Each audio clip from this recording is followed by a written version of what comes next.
नमस्कार दोस्तों, आज के इस वीडियो में हम करेंगे वन वर्ड सब्स्टिट्यूशन के कुछ क्वेश्चंस की प्रैक्टिस।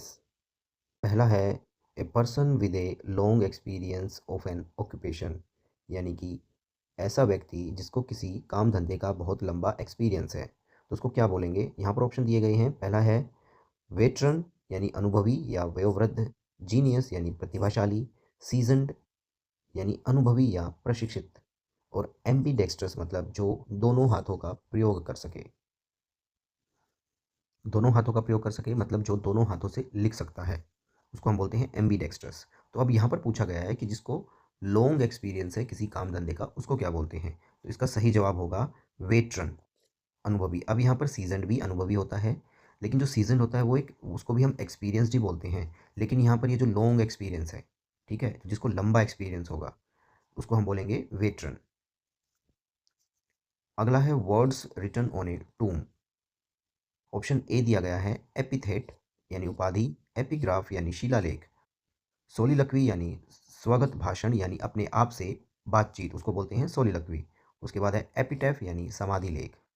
तो किसी भी टूम के ऊपर लिखे हुए शब्दों को बोलेंगे एपिटैफ, यानी समाधि के ऊपर लिखा हुआ लेख। तो सही ऑप्शन होगा डी, एपिटैफ। अगला है स्ट्रिक्टली अलोन, जो एकदम अकेला हो। ऑप्शन ए दिया गया है इसके लिए डिजर्टस यानी वीराना या निर्जन, निफेरियस यानी कुटिल या दुष्ट, सुरेप्टिशियस यानी गुप्त या चोरी छिपे, विलेनस यानी दुष्ट या पापी। तो जो स्ट्रिक्टली अलोन यानी एकदम अकेला है, उसके लिए हम यूज़ करेंगे डिजर्टस, वीरान या निर्जन। अगला है something no longer in use, यानी जो अब यूज़ नहीं किया जाता, जो यूज़ में नहीं है। ऑप्शन ए दिया गया है डेसोलेट यानी उजाड़ या सूना। उसके बाद है एब्सोल्यूट यानी निरपेक्ष या पूर्ण, ऑब्सोलीट यानी अप्रचलित या पुराना। ऑप्शन डी दिया गया है प्रिमिटिव यानी आदिम या प्राचीन। तो इसके लिए सही ऑप्शन होगा ऑब्सोलीट, जो अप्रचलित है, जो अब यूज़ में नहीं है। अगला है one not concerned with right और रॉन्ग, यानी कि ऐसा व्यक्ति जिसको राइट और रॉन्ग से कोई कंसर्न नहीं है। इसके लिए ऑप्शन दिया गया है मॉरल यानी नैतिक, एमोरल यानी नैतिकता से रहित अनैतिक, इमोरल दुराचारी या अनैतिक, इमोर्टल यानी अमर। अब यहाँ पर दो ऑप्शंस हैं जो इससे मेल खा रहे हैं, एमोरल या इमोरल। तो कौन सा सही है। तो मॉरल तो इसमें हो नहीं सकता, इमोर्टल नहीं हो सकता। अब ये दोनों बचे, तो इसमें सही कौन सा है, इसको हमें पहचानना है। तो इसका सही ऑप्शन होगा एमोरल। देखिए इमोरल में आता है दुराचारी, अनैतिक। अब यहाँ पर इसके पास भी अनैतिक है, लेकिन इसका रियल मीनिंग है नैतिकता से रहित, यानी कि नैतिकता से उसको कोई मतलब नहीं है, लेकिन उसको अनैतिकता से भी मतलब नहीं है, यानी कि वो दुराचारी भी नहीं है। तो एमोरल मतलब जिसको ना सही और ना ही गलत से कोई मतलब है, उसको हम बोलेंगे एमोरल। लेकिन जिसको गलत से मतलब है, उसको हम बोलते हैं इमोरल या दुराचारी। तो इसका सही जवाब होगा बी, एमोरल। अगला है a person who opposes war और यूज़ ऑफ मिलिट्री फोर्स, यानी कि ऐसा व्यक्ति जो वॉर या फिर मिलिट्री फोर्स को अपोज करता है, उसके विरुद्ध है। ऑप्शन यहाँ पर दिए गए हैं इसके लिए पैसिफिस्ट यानी शांतिवादी, फासिस्ट यानी फांसीवादी, नार्सिस्ट यानी आत्ममोही आत्मप्रेमी, फेटलिस्ट यानी भाग्यवादी। तो इसके लिए सही वर्ड होगा पैसिफिस्ट, शांतिवादी, जिसको वॉर या मिलिट्री फोर्स पसंद नहीं है। सही ऑप्शन है पैसिफिस्ट। अगला है severely abusive writing in journals. Journals यानी जो पत्रिकाएं हैं, उसमें बहुत ही ज़्यादा यानी कि एब्यूजिव राइटिंग्स होती हैं, उनके लिए कौन सा वर्ड है।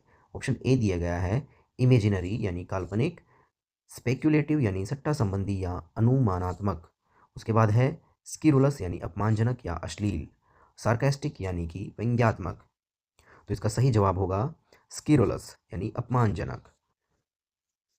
अगला है कॉल अपॉन गॉड और any other power like law etcetera for help और प्रोटेक्शन, यानी कि भगवान का आह्वान करना किसी प्रोटेक्शन के लिए। तो इसमें ऑप्शन ए दिया गया है इनवोकेशन यानी आह्वान या प्रार्थना, इनंडेशन यानी बाढ़ या भरमार, इनफिल्ट्रेशन यानी घुसपैठ, रिवोकेशन या रद्दीकरण या वापसी। तो इसका सही ऑप्शन होगा इनवोकेशन, भगवान का आह्वान करना या प्रार्थना करना। अक्सर इस वर्ड का यूज़ किया जाता है जब किसी के अंदर ऐसा मान लिया जाता है कि कोई स्पिरिट या आत्मा आ गई है, तो उसको हम क्या करते हैं, प्रार्थना के जरिए उस आत्मा से छुटकारा पाने की कोशिश करते हैं। तो वहाँ पर हम एक एक तरह का रिचुअल करते हैं जिसमें गॉड का या फिर भगवान का आह्वान किया जाता है। तो इसके लिए सही वर्ड है इन्वोकेशन। अगला है state of being enclosed in A small closed space. तो यानी कि ऐसी स्थिति जहाँ पर किसी क्लोज्ड स्पेस के अंदर हमें एनक्लोज होने का अनुभव होता है या डर महसूस होता है क्लोज्ड स्पेसेस से। तो इसके लिए वर्ड दिए गए हैं एगोराफोबिया यानी खुली जगह का डर, क्लस्ट्रोफोबिया बंद जगह का डर, जीनोफोबिया विदेशियों से डर, पैरानोइया यानी मनोग्रंथ या भ्रम, किसी प्रकार का वहम या भ्रम, उसको बोलते हैं पैरानोइया। तो इसके लिए सही वर्ड होगा बंद जगह का डर यानी क्लॉस्ट्रोफोबिया। अगला है one who becomes dependent on something और ड्रग्स, जिससे जो कोई किसी चीज़ के ऊपर अगर हमें किसी चीज़ की लत पड़ जाती है या लत लग जाती है, उसके लिए हम वर्ड यूज़ करेंगे। पहला है एडामेंट यानी जिद्दी, एडिक्ट अध्यादेश या आज्ञा, एडिक्ट आदि या व्यसनी, डेरिलिक्ट यानी लावारिस या कर्तव्य विमुख। तो इसके लिए सही वर्ड होगा एडिक्ट, जो कि आदी हो जाता है या किसी चीज़ की लत लग जाती है, उसके लिए हम यूज़ करेंगे एडिक्ट। अगला है one who knows many languages, जो बहुत सारी भाषाओं को जान। तो इसके लिए पहला ऑप्शन दिया गया है लिंग्विस्ट यानी भाषाविद, पोलीग्लोट यानी बहुभाषी, ट्रांसलेटर यानी अनुवादक, फोनेटिशियन यानी ध्वनि विज्ञानी। तो इसका उसके लिए सही वर्ड होगा लिंग्विस्ट। इसमें पूछा गया है जो बहुत सारी लैंग्वेजेस को जानता है वो नोज़। पोलीग्लोट यानी जो बहुत सारी लैंग्वेजेस को बोल सकता है। यहाँ पर नॉलेज की बात की गई है तो नॉलेज किसको होती है, लिंग्विस्ट को होती है। तो इसका सही ऑप्शन होगा ए लिंग्विस्ट। अगला है one who does not follow the usual rules of social life. Option A दिया गया है बोहेमियन यानी कि रूढ़िमुक्त या असामाजिक। ऑप्शन बी है आर्टिसन यानी कारीगर या शिल्पकार, पार्टिसन यानी पक्षपाती, फिजिशियन यानी चिकित्सक या वैद्य। तो इसके लिए सही वर्ड है बोहेमियन। अगला है placing a thing beside another. Option A दिया गया है इसके लिए इम्पोज थोपना, रिपोज आराम या विश्राम, जक्स्टापोज पास पास रखना या एक्सपोज उजागर करना। तो यहाँ पर है placing a thing beside one another यानी चीज़ों को साइड बाय साइड रखना, एक के साइड में दूसरी रखना। तो इसके लिए हम यूज़ करेंगे पास पास रखना यानी जक्स्टापोज। अगला है टू थ्रो और ड्रॉप अननेसेसरी गुड्स और fuel from A ship an aircraft A spacecraft etcetera. यानी कि हम अननेसेसरी सामान अगर किसी भी शिप या एयरक्राफ्ट से फेंक देते हैं उसको हल्का करने के लिए, उसके लिए कौन सा वर्ड होता है। तो यहाँ पर ऑप्शन ए दिया गया है कैप्साइज यानी पलट जाना या उलटना, एंथ्राल यानी मोहित करना, जॉली यानी मज़ेदार या खुश, जेटिसन फेंकना या भार हल्का करना। तो यहाँ पर ये सही सही शब्द होगा जेटिसन। तो इसका आंसर होगा जेटिसन। अगला है वाइल्ड और नॉइजी डिसऑर्डर। इसके लिए वर्ड दिए गए हैं एजिटेशन आंदोलन या बेचैनी, रिवॉल्यूशन क्रांति, पेंडिमोनियम घोर कोलाहल या अराजकता, स्टर हलचल। तो वाइल्ड नॉइसी डिसऑर्डर के लिए सही वर्ड होगा घोर कोलाहल, पेंडिमोनियन। अगला है पोजेसिंग अनलिमिटेड पावर्स। तो इसके लिए वर्ड दिए गए हैं ओमनीशिएंट यानी सर्वज्ञ, ओमनी प्रेजेंट यानी सर्वव्यापी, ओमनी पोटेंट यानी सर्वशक्तिमान, ओमनी कॉम्पिटेंट यानी सर्व सक्षम। तो इसके लिए सही शब्द होगा सर्वशक्तिमान यानी ओमनी पोटेंट। ओमनी प्रेजेंट जो हर जगह प्रेजेंट है, ओमनीशिएंट जो सब कुछ जानता है, और ओमनी कॉम्पिटेंट यानी जो सबसे कंपटीशन कर सकता है या सक्षम है। तो सही वर्ड है इसके लिए सर्वशक्तिमान यानी ओमनी पोटेंट, जिसके पास अनलिमिटेड पावर्स हैं। अगला है ही इज़ ए डॉक्टर वो is a specialist in skin diseases. तो स्किन डिजीज़ का जो स्पेशलिस्ट है उसको क्या बोलेंगे, डर्मेटोलॉजिस्ट। तो सही है इसका त्वचा रोग विशेषज्ञ। बाकी जो दिए गए हैं वो कौन कौन से हैं, कार्डियोलॉजिस्ट यानी हृदय रोग विशेषज्ञ, फिजिशियन चिकित्सक, साइकेट्रिस्ट यानी मनोचिकित्सक। तो इसका सही वर्ड है डर्मेटोलॉजिस्ट। अगला है one who returns from society and lives alone. Option A दिया गया है सेंट यानी संत, जायंट यानी विशाल, प्लेंटिफ यानी वादी, रिक्लूज यानी एकांतवासी। प्लेंटिफ का मतलब वादी है, इसका मतलब हुआ जो मुकदमा दर्ज करता है उसको प्लेंटिफ बोलते हैं, उस या फिर हिंदी में उसको हम वादी बोलते हैं। तो रिक्लूज हुआ जो एकांत में रहना पसंद करता है, और यही यहाँ पर पूछा गया है one who returns from society and lives alone. तो डी ऑप्शन इसके लिए सही ऑप्शन है। अगला है the art of making pots bricks etcetera with clay. Option A दिया गया है पॉटिंग, जिसका मतलब होता है गमले लगाना या बनाना, सिरेमिक्स यानी कि चीनी मिट्टी के बर्तन बनाने की कला, क्रॉकरी यानी मिट्टी के बर्तन, डायनामिक्स यानी गतिशीलता। तो इसका सही जवाब होगा सिरेमिक्स, चीनी मिट्टी के बर्तन बनाने की कला। अगला है living at the same time, एक ही समय पर होना। ऑप्शन ए दिया गया है करंट यानी वर्तमान, टेम्पररी अस्थाई, कोइंसिडेंट यानी संयोगवश या संपाती, कॉन्कोमिटेंट यानी सहवर्ती या साथ होने वाला। तो इसके लिए सही वर्ड होगा कॉन्कोमिटेंट। और इसके लिए एक शब्द और होता है जिसको हम बोलते हैं कंटेम्प्रेरी। कंटेम्प्रेरी।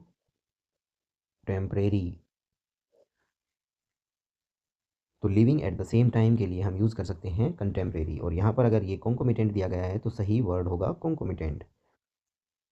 अगला है succession of rulers belonging to one family, एक ही फैमिली के जो रूलर्स होते हैं या राजा होते हैं उनको क्या बोलते हैं। ऑप्शन ए दिया गया है एंसेस्ट्री वंश परंपरा, लीनिएज वंश, डायनेस्टी राजवंश, प्रोजेनी संतान या औलाद।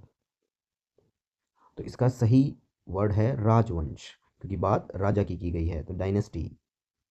अगला है to cut something into two pieces, उसके बाद उसके लिए वर्ड दिए गए हैं सीवियर यानी गंभीर, सो यानी सीना किसी चीज़ को सीलना, सॉ आरी से काटना या देखा, और सो बीज बोना। तो यहाँ पर दो पीस में काटा गया है, तो यानी कि सो इसका सही आंसर होगा सो। इसके लिए एक वर्ड और यूज़ कर सकते हैं हम, सेवर। ठीक है, ये इससे मिलता जुलता वर्ड है, लेकिन सीवियर का मतलब होता है गंभीर, और यहाँ पर 100 की जगह हम यूज़ कर सकते हैं सेवर। इसका मतलब भी क्या होता है, किसी चीज़ को दो टुकड़ों में काटना। अगला है फ्लैट मेटल और porcelain plate fixed on a wall as an ornament और मेमोरियल। तो यहाँ पर ऑप्शन ए दिया गया है टेबलॉइड, जिसका मतलब होता है टेबलॉइड अखबार, पोस्टर यानी पोस्टर, बोर्ड यानी पट्टिका, और उसके बाद है प्लैक यानी कि स्मृति पट्टिका।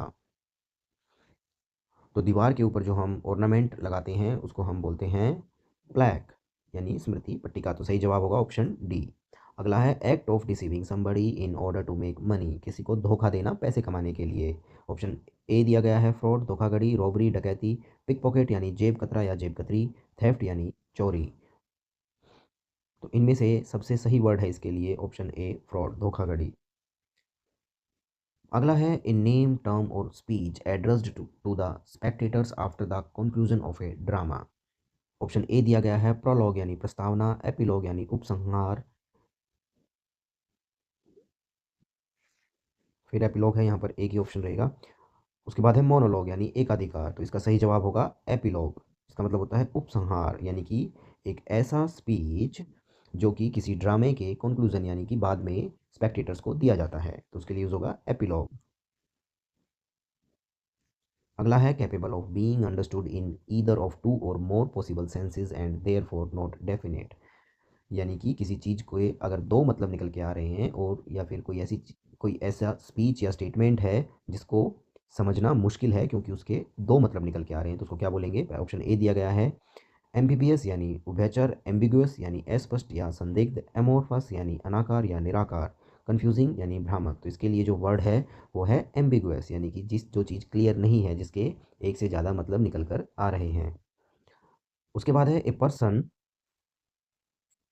Person who is unable to pay his debts. Option A दिया गया है सॉल्वेंट ऋण चुकाने में सक्षम, बैंकर, इंसॉल्वेंट दिवालिया, लेंडर यानी ऋणदाता जो पैसा ऋण पे देता है किसी को। तो यहाँ पर जो सही वर्ड है वो है इंसॉल्वेंट दिवालिया, यानी कि जो अपने कर्ज को चुकता नहीं कर सकता। अगला है anything which is no longer in use, इसके लिए पहला वर्ड है ऑब्सक्योर जो अस्पष्ट है, ऑब्सोलीट जो अप्रचलित है, प्रिस्टीन मूल या शुद्ध, लैप्स्ड समाप्त या व्यापक। तो इसका सही वर्ड होगा obsolete, option B is right answer. उसके बाद है a person coming to a foreign land to settle there, यानी कि जो फॉरेन से आकर कहीं पर बसता है या सेटल होता है उसको हम क्या बोलेंगे। ऑप्शन ए दिया गया है इमिग्रेंट अप्रवासी, एमिग्रेंट उत्प्रवासी, टूरिस्ट पर्यटक, सेटलर या बसने वाला। तो इसके लिए सही वर्ड है इमिग्रेंट, यानी कि जो बाहर से आकर किसी देश में बसता है उसको हम बोलते हैं इमिग्रेंट, और जो अपने देश से निकल कर जाकर बसता है दूसरे देश में उसको हम बोलते हैं एमिग्रेंट। तो इनमें थोड़ा सा डिफरेंस है, इमिग्रेंट यानी कि जो बाहर से आकर बसा है, एमिग्रेंट जो यहाँ से जाकर बाहर बसा है। तो यहाँ पर क्या है, जो बाहर से आकर बसा है, तो इसका सही ऑप्शन है ए इमिग्रेंट।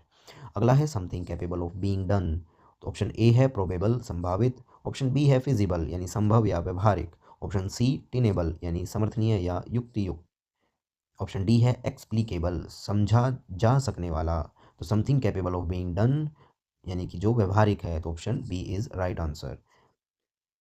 अगला है give and receive mutually. Option A दिया गया है प्रेजेंट उपस्थित या वर्तमान, रेसिप्रोकेट पारस्परिक लेन देन करना, कॉम्प्रोमाइज समझौता करना, अप्रूव अनुमोदन करना। तो गिव एंड रिसीव म्यूचुअली मतलब रेसिप्रोकेट पारस्परिक लेन देन करना, option B is right answer. One who can think about the future with imagination and wisdom. Option A दिया गया है आइडलिस्ट आदर्शवादी, ऑप्शन बी दिया गया है इसके लिए विजनरी दूरदर्शी, ड्रीमर यानी स्वप्न देखने वाला, सीयर यानी भविष्यवक्ता या ऋषि। तो यहाँ पर पूछ रहा है जो कि फ्यूचर को देख सकता है इमेजिनेशन के साथ, तो वो कौन है? दूरदर्शी, विजनरी। ठीक है, तो option B is the right answer. हम यहाँ पर भविष्यवक्ता इसको नहीं कह सकते क्योंकि यहाँ पर बताया गया है जो फ्यूचर को देखता है इमेजिनेशन एंड विजडम के साथ। ठीक है, ये क्या है? जो भविष्य बताता है। ठीक है, लेकिन जो इमेजिन भी करता है और एक विजन के साथ या फिर विजडम के साथ करता है उसको हम बोलते हैं विजनरी। तो इसका सही ऑप्शन होगा विजनरी। अगला है ए डॉक्टर हु ट्रीट्स चिल्ड्रन, यानी कि बच्चों का जो डॉक्टर होता है उसको क्या कहेंगे? ऑप्शन ए है पीडियाट्रिशियन बाल रोग विशेषज्ञ, यही ऑप्शन सही है। उसके बाद है पेडागोग जिसको हम अध्यापक बोलते हैं, पेडेस्ट्रियन पैदल यात्री, फिलोलॉजिस्ट यानी भाषा शास्त्री। तो option A is the right answer. One who studies election trends bye means of opinion polls, यानी कि जो इलेक्शन के ट्रेंड्स को बताता है ओपिनियन पोल्स को देखकर, उसको क्या बोलेंगे? ऑप्शन ए दिया गया है एंटोमोलॉजिस्ट कीट विज्ञानी, साइकोलॉजिस्ट मनोवैज्ञानिक, डेमोगोग यानी जनोत्तेजक नेता, या यूजेनिस्ट सूजनन विज्ञानी। सूजनन विज्ञानी मतलब ऐसा व्यक्ति जो मानव जाति की गुणात्मक सुधार में विश्वास करता है, कि यानी कि जो मानवों के अंदर स्वस्थ आनुवांशिक गुण हैं उनको बढ़ावा देने की नीति बनाता है, उसको बोलते हैं यूजेनिस्ट। तो इन चार ऑप्शंस में से एक भी इसके लिए ऑप्शन ठीक नहीं है, क्योंकि एंटोमोलॉजिस्ट क्या हो गया? कीट विज्ञानी, कीड़े मकोड़ों का विज्ञानी, ये तो नहीं हो सकता। उसके बाद है मनोवैज्ञानिक, ये भी नहीं हो सकता। डेमोगोग का मतलब होता है जनोत्तेजक नेता, ठीक है, तो ये भी नहीं हो सकता। तो इसका सही वर्ड है सेफोलॉजिस्ट। ठीक है, PSE, इसको बोलते हैं सेफोलॉजिस्ट, यानी कि जो इलेक्शंस के ट्रेंड्स को बताता है उसको बोलेंगे सेफोलॉजिस्ट। PSEPHOLOGIST, इसका सही वर्ड है सेफोलॉजिस्ट। अगला है one who believes in offering equal opportunities to women in all spheres. Option A हो जाएगा मेल शोविनिस्ट पुरुष वर्चस्ववादी, ये नहीं हो सकता। फेमिनिस्ट नारीवादी, ये एकदम सही है। फेटलिस्ट भाग्यवादी, ये नहीं हो सकता। फ्यूचरिस्टिक भविष्यवादी, ये भी नहीं हो सकता। तो सही ऑप्शन है बी फेमिनिस्ट, यानी कि जो ये विश्वास रखता है कि महिलाओं को इक्वल अपॉर्चुनिटीज़ मिलनी चाहिए हर जगह। उसके बाद है study of a child. Option A है होमिसाइड नरहत्या, जीनोसाइड नरसंहार, नियंटोलॉजी नवजात विज्ञान, पीडोलॉजी बाल विकास अध्ययन। तो इसका सही ऑप्शन होगा ऑप्शन डी पीडोलॉजी। अगला है the art of good eating, अच्छा खाने की कला को क्या कहेंगे? ऑप्शन ए दिया गया है गैस्ट्रोनोमी व्यंजन कला या पाक कला, एस्ट्रोनोमी खगोल विज्ञान, डिसइंटीग्रेशन विघटन गवर्नमेंट सरकार। तो ना तो ये हो सकता है ना ही ये हो सकता है, एस्ट्रोनोमी भी नहीं हो सकता, तो इसका होगा गैस्ट्रोनोमी व्यंजन कला या पाक कला। अगला है वन वो इज़ इनडिफरेंट टू प्लेजर और पेन, यानी कि जिसको ना सुख का एहसास होता है ना दुख का एहसास, उसको क्या बोलेंगे? ऑप्शन ए दिया है स्टोइक विरक्त या उदासीन, स्टाइलिस्ट शैलीगत स्टाइलिस्टिक शैलीगत, सिनिकल निंदक या दोषदर्शी, यानी सब जिसको सबके अंदर दोष दिखाई देता है, साइकिक मानसिक या मनोवैज्ञानिक। तो इसका सही ऑप्शन है स्टोइक उदासीन, जिसको ना दुख दुख होता है ना ही खुशी होती है। अगला है lasting only for a moment. Option A दिया गया है मोमेंटस महत्वपूर्ण, मोमेंट्री क्षणिक, ट्रिवियल तुच्छ पैटी मामूली। तो इसके लिए सही ऑप्शन है ऑप्शन बी मोमेंट्री क्षणिक, जो थोड़ी देर के लिए ही होता है। अगला है to seize control of a vehicle in order to force it to go to a new destination और डिमांड समथिंग, यानी कि एक व्हीकल को अपने कंट्रोल में ले लेना और अपनी बात मनवाना। उसके लिए वर्ड दिए गए हैं अटैक हमला करना, कॉन्ट्रैक्ट अनुबंध, हाईजैक अपहरण करना, डिटूर मार्ग परिवर्तन। तो इसका सही वर्ड होगा हाईजैक। अगला है one who goes to settle in another country. Immigrant अप्रवासी, एलियन विदेशी, सिटीजन नागरिक, एमिग्रेंट उत्प्रवासी। तो इसका सही जवाब है एमिग्रेंट। एमिग्रेंट मतलब जो अपना देश छोड़कर दूसरे देश में जाता है, और इमिग्रेंट मतलब जो बाहर से हमारे देश में आकर बसता है। तो इसका सही ऑप्शन है ऑप्शन डी। अगला है one who hates mankind. Option A दिया गया है फिलेंथ्रोपिस्ट परोपकारी, टेररिस्ट आतंकवादी, मिसेंथ्रोप मानवद्वेषी, मिसोजिनिस्ट यानी नारी द्वेषी। तो जो मैनकाइंड से नफरत करता है तो वो क्या है, मानवद्वेषी, मिसेंथ्रोप। अगला है belonging to all parts of the world. Option A दिया गया है वर्सिटिल, बहुमुखी, यूनिवर्सल, सार्वभौमिक, कॉस्मोपॉलिटन यानी विश्वव्यापी या सर्वदेशीय, सेक्युलर यानी धर्मनिरपेक्ष। तो belonging to all parts of the world मतलब कॉस्मोपॉलिटन जो विश्वव्यापी है। One who walks in sleep जो नींद में चलता है। ऑप्शन ए दिया गया है फनेम्बुलिस्ट रस्सी पर चलने वाला, अपहोल्स्टरर सोफे आदि बनाने वाला, एक्रोबैट कलाबाज, एविएटर विमान चालक। तो इसका सही होगा एक्रोबैट, सॉरी इसमें से कोई भी नहीं होगा इसमें। इसका सही जवाब है जो नींद में चलता है उसको हम बोलते हैं सोमनैम्बुलिस्ट। जिसकी स्पेलिंग क्या होगी सोमनैम्बुलिस्ट की, इसका सही जवाब है सोमनैम्बुलिस्ट, जो नींद में चलता है। ठीक है, एक्रोबैट वो होता है जो रस्सी के ऊपर चलता है। ठीक है, तो कोई भी ऑप्शन ठीक नहीं है इसमें, सही ऑप्शन है सोमनैम्बुलिस्ट। अगला है the study of the origin and history of words. Option A है लिंग्विस्टिक्स भाषा विज्ञान, एटिमोलॉजी शब्द व्युत्पत्ति विज्ञान यानी कि किसी शब्द की उत्पत्ति कहाँ से हुई है उसके विज्ञान के बारे में जानना इटिमोलॉजी बोलते हैं। वर्बोस यानी वाचाल या शब्द बहुल यानी बहुत सारे शब्दों का यूज़ जहाँ पर है उसको बोलेंगे वर्बोस। एंथोलॉजी यानी संकलन या संग्रह। तो the study of origin and history of words, कोई शब्द कहाँ से आया है उसके लिए कौन सा वर्ड है, इटिमोलॉजी शब्द व्युत्पत्ति विज्ञान। अगला है a person who breaks into a house in order to steal. Option A दिया गया है पोचर अवैध शिकारी, बैंडिट डाकू, इंट्रूडर अतिक्रमणकारी, बर्गलर यानी सेंधमार। तो a person who breaks into a house in order to steal यानी कि जो चोरी करने के इरादे से किसी के घर में प्रवेश करता है तो वो क्या है, बर्गलर। ठीक है, इंट्रूडर कोई भी हो सकता है। ठीक है, अब देखिए अगर बच्चे क्रिकेट खेल रहे हैं, ठीक है, और किसी के घर में गेंद चली जाती है और वो घर बंद है तो वो दीवार कूद के बच्चा गेंद लेने जाता है तो वो इंट्रूडर तो हो गया, लेकिन उसका इरादा चोरी का नहीं है, उसने घुसपैठ तो की है लेकिन चोरी के इरादे से नहीं की, तो वो इंट्रूडर है। लेकिन अगर कोई चोरी के इरादे से अंदर आता है तो उसको बोलते हैं बर्गलर। तो सही ऑप्शन होगा बर्गलर। अगला है द स्टडी ऑफ मैप्स, यानी मैप्स की जो स्टडी करता है उसको क्या बोलेंगे, या मैप्स की जो स्टडी है उसको क्या बोलेंगे। ऑप्शन दिया गया है कार्टोग्राफी, मानचित्र कला, जियोग्राफी भूगोल, जियोलॉजी भूविज्ञान, एटलस मानचित्रों का संग्रह। तो सही ऑप्शन है ए कार्टोग्राफी मानचित्र कला। अगला है टफ टिश्यूज इन जॉइंट्स, तो जो जॉइंट्स होते हैं उनके बीच के जो टिश्यूज होते हैं, ठीक है, यानी कि हमारे जो जॉइंट्स हैं बोन्स के अंदर, ठीक है, उनको क्या बोलते हैं, उनको बोलते हैं लिगामेंट्स। ठीक है, एंडोडर्म, मसल्स, फाइबर, इनमें से कोई नहीं हो सकता। एंडोडर्म क्या होता है, जो हमारी त्वचा के नीचे की त्वचा होती है उसको एंडोडर्म बोलते हैं। मसल्स यानी मांसपेशियाँ, फाइबर यानी रेशा। इसका सही वर्ड होगा लिगामेंट्स। अगला है the first model of a new device, तो उसको बोलते हैं प्रोटोटाइप, प्रारूप या पहला नमूना। और ऑप्शंस दिए गए हैं इसके लिए, स्कल्पचर मूर्ति, आइकन प्रतिमा, फोटोग्राफ तस्वीर। तो ये तीनों नहीं हो सकते, सही ऑप्शन होगा प्रोटोटाइप या नमूना। अगला है a building where an audience sits, तो एक बिल्डिंग जहाँ पर ऑडियंस बैठती है उसको क्या बोलेंगे। ऑप्शन दिए गए हैं एक्वेरियम, जिम्नेजियम, ऑडिटोरियम या स्टेडियम। तो इसका सही ऑप्शन होगा ऑडिटोरियम सभागार। एक्वेरियम नहीं हो सकता, इसमें मछलियाँ होती हैं। जिम्नेजियम यानी व्यायामशाला, ये भी नहीं हो सकता, ये भी नहीं हो सकता। स्टेडियम यानी जहाँ पर स्टेडियम यानी जहाँ पर किसी भी खेल का आयोजन किया जाता है। तो सही ऑप्शन होगा ऑडिटोरियम, ऑप्शन सी।